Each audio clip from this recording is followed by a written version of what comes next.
सत श्री अकाल। मैं आपका डेयरी फार्मर दोस्त हरप्रीत सिंह हाजिर हूं एक नई वीडियो और सही जानकारी के साथ।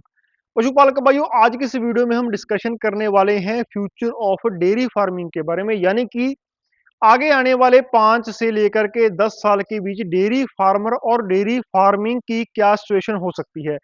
दोस्तों, इस चीज के बारे में बात करना इसलिए काफी जरूरी है क्योंकि जिस प्रकार से डेयरी फार्मर की कॉस्ट ऑफ मिल्क प्रोडक्शन बढ़ रही है, जिस प्रकार से दूध तैयार करने का खर्चा डेयरी फार्मर का बढ़ रहा है, तो क्या आने वाले 5 से लेकर के 10 साल तक डेयरी फार्मर सरवाइव कर पाएगा? क्या डेयरी फार्मिंग का जो बिजनेस है ये प्रॉफिटेबल हो पाएगा या नहीं?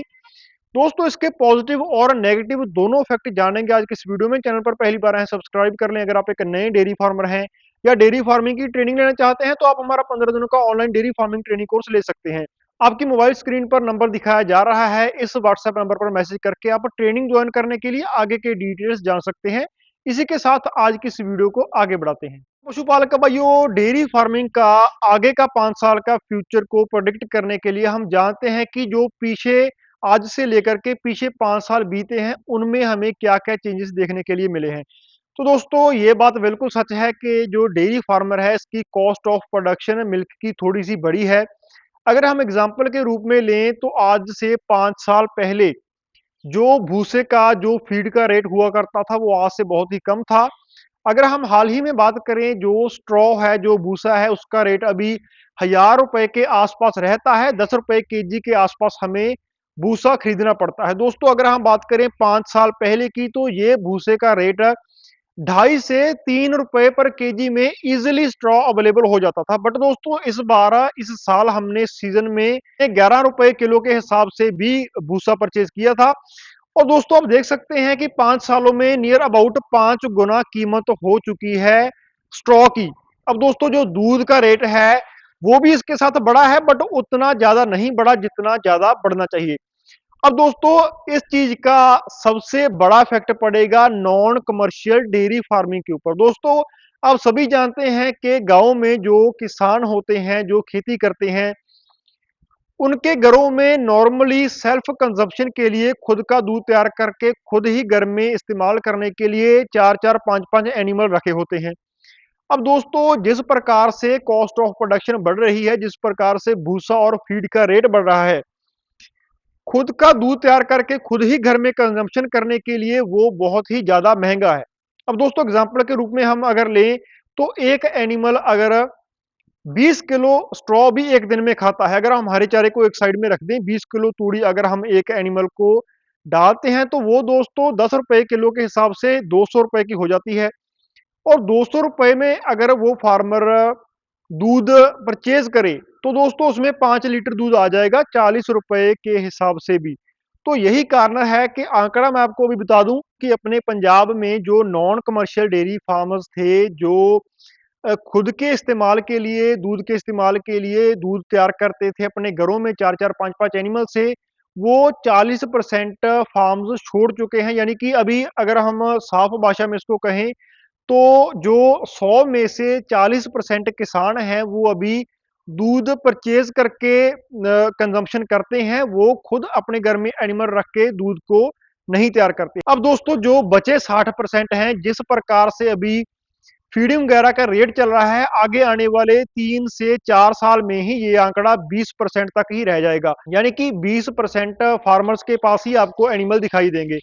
दोस्तों, इसके बाद क्या हो सकता है कि जो डेयरी फार्मर्स डेयरी फार्मिंग को एज अ साइड बिजनेस करते हैं, उनका मार्जिन भी इसमें कुछ ना कुछ कम होता हुआ दिखाई देगा। क्योंकि दोस्तों, साफ सी बात है, जो प्रोफेशनल डेयरी फार्मर्स हैं या जो बड़े लेवल पर डेयरी फार्मिंग होती है उसमें एक सीधा सा रूल होता है, हाई ईल्डर काऊ का इस्तेमाल किया जाता है। दोस्तों, उसमें कॉस्ट ऑफ प्रोडक्शन सेम रहती है। अगर आप इसको एग्जांपल के रूप में लें तो एक जो गाय है जो 20 किलो दूध देती है, दूसरी गाय वहां पर 50 किलो दूध देती है, तो 50 किलो वाली गाय और 20 किलो वाली गाय को कुछ सर्विसेज सेम देनी पड़ती है। जैसे कि जगह उतनी ही रोकती है, उसको हरा चारा फीडिंग देना पड़ता है, इसके अलावा उसके ऊपर जो लेबर लगती है उसकी कॉस्टिंग सेम होती है। तो प्रोडक्शन के हिसाब से कुछ फीडिंग का खर्चा एक्स्ट्रा ऐड करके जो 50 लीटर दूध देने वाला एनिमल है वो हमें ज्यादा प्रॉफिट देता है। तो दोस्तों, यही कारण है साइड बिजनेस के तौर पर डेयरी फार्मर्स डेयरी फार्मिंग करते हैं। उन्हें भी थोड़ा-सा इसका नुकसान झेलना पड़ेगा, उनके मार्जिन भी थोड़े-से इसमें श्रिंक होंगे। दोस्तों अब हम बात कर लेते हैं कि अगर कॉस्ट ऑफ प्रोडक्शन इतना बढ़ा हुआ है, तो फिर डेयरी फार्मिंग की सिचुएशन आगे आने वाले 5 से 6 सालों में क्या हो सकती है, तो फिर पैसा कमाएगा कौन? दोस्तों अगर हम प्रेडिक्शन करें, तो अगर इसी तरह से सब चलता रहा, तो नॉन कमर्शियल फार्म बंद हो जाएंगे, साइड बिजनेस के तौर पर जो डेयरी फार्म चल रहे हैं वही चलेंगे, नए नहीं खुलेंगे। अब दोस्तों जो प्रोफेशनल लेवल पर लार्ज डेयरी फार्मर हैं वो इससे मुनाफा कमाएंगे।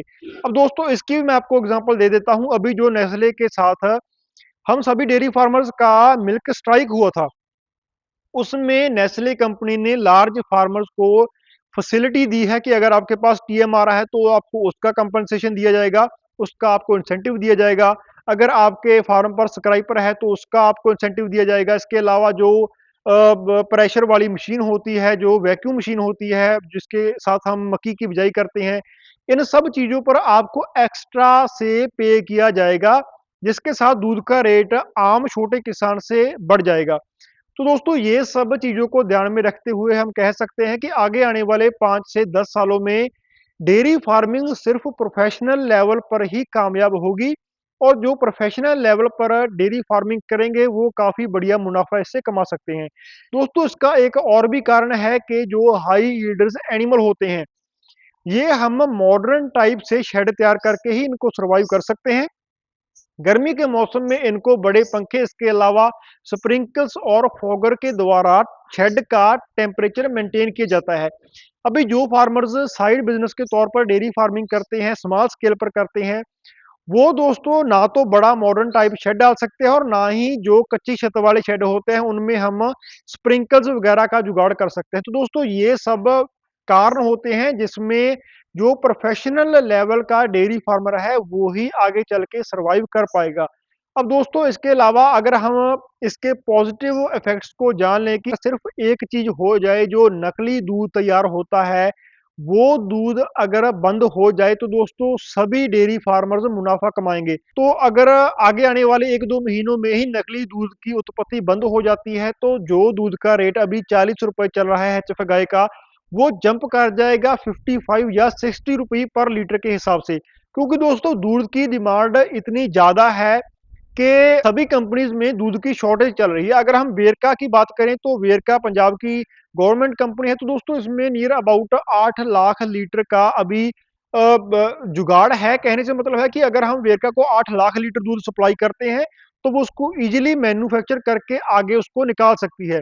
तो दोस्तों ये सब कारण हैं। इसमें एक हम और चीज काउंट कर सकते हैं कि जैसा कि अभी लंपी डिजीज जो है वो सभी फार्मर्स को उसने इफेक्ट किया, इसमें बहुत ज्यादा एनिमल्स की डेथ हुई। अगर हम बात करें राजस्थान के एरिया की, तो वहां पर बहुत ज्यादा एनिमल्स की डेथ हुई है और वहां पर जो दूध का प्रोडक्शन है वो बिल्कुल ही श्रिंक हो गया है। अब दोस्तों पंजाब के जो डेयरी फार्मर्स हैं, इनके भी एनिमल कम हुए हैं, एनिमल ने उतना ज्यादा प्रोडक्शन नहीं दिया। तो इस साल शॉर्टेज होने के कारण दूध का रेट अभी बढ़ाने की डिमांड हो रही है, और अगर दूध का रेट बढ़ जाता है तो डेयरी फार्मर्स को इसमें काफी बढ़िया मुनाफा हो सकता है। दोस्तों आज की इस वीडियो को यहीं पर खत्म करते हैं। उम्मीद है आपको आज की यह वीडियो अच्छी लगी होगी। मिलते हैं एक जल्द नई वीडियो के साथ, तब तक के लिए Sat Sri Akal, take care, have a nice day.